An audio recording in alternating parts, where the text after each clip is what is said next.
and 72-year-old male with a history of ischemic heart disease presents with worsening orthopnea and swollen ankles. I am showing you his posteroanterior and lateral chest radiographs. Describe the findings.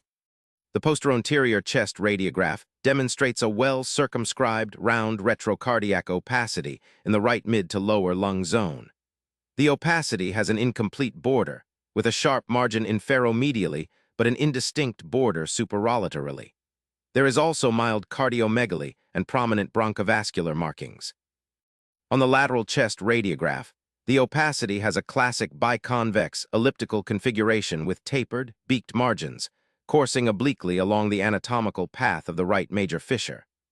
These findings are highly characteristic of a loculated pleural fluid collection within the major fissure, commonly referred to as a pleural pseudotumor or phantom tumor. What are the three synonyms used to describe this appearance, and why should they be used with caution in clinical reports? The synonyms are vanishing tumor, phantom tumor, and pseudotumor. They are called this because the mass-like opacity disappears rapidly following medical treatment for congestive heart failure. However, these terms should be avoided or qualified in formal radiology reports to prevent clinical confusion, as a clinician or patient might misinterpret the word tumor as indicating a true neoplastic process. Which lung and which fissure are most commonly involved in this condition? And how do you differentiate a loculated fluid collection from a solid pleural mass when it does not shift on decubitus films? Fissural fluid collections occur more commonly in the right lung than the left, and the minor or horizontal fissure is more frequently involved than the major fissure.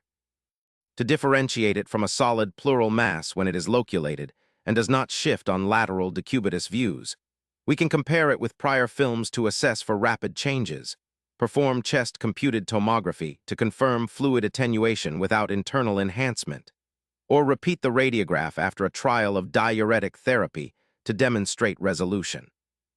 I would recommend referring the patient to cardiology for heart failure optimization and performing a follow-up radiograph in 1 week.